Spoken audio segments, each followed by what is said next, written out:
Meanwhile, this is Silvano Alves, the three-time PBR world champ, prepping. Let's take you back to one of his many event wins, 13 in his career. It happened Springfield, 2011. Yeah, and this is what kind of pushed him into that world title race. You know, we saw this guy pop on the scene in 2010, about halfway through the year, became a Rookie of the Year, just like Keyshawn Whitehorse is wanting to do. His sophomore season, wins Springfield, wins his first of 3 world titles. Yeah, so glad that you highlighted that.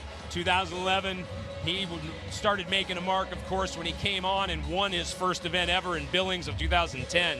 But that first world championship really, I think, talk about my reference to Pacheco earlier, playing chess and the other guys playing checkers. I think that's what Silvano did when he came on. He had a strategy and he stuck to it, and it got him 3 gold buckles, and I don't care what anybody says about that strategy. It got him 3 world titles, something only 2 men have done, him and Adriano Marias, but it got him piles of money in that first 4 or 5 years he was here.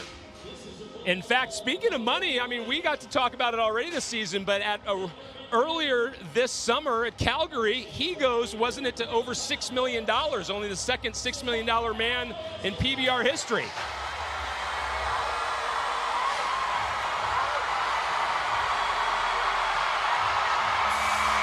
And how about that? After all the buck-offs prior, Alves the first to make 8 seconds, borderline re-ride. And Matt, I mean, we've seen Silvano do this throughout his whole career. He declines re-rides. Do you think he's going to keep this score on a long weekend? I'll tell you here in just a couple of seconds, okay? Give me a minute and I'll tell you. Right now what I'm going to tell you is he's 79 points. You saw that bull kind of get out there a ways before he started to turn back. Silvano steps off on his feet.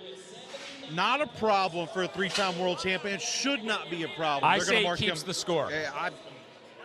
That's my guess. He's got a smile on his face, which tells me probably going to keep the score. We still do not have confirmation. Maybe he's actually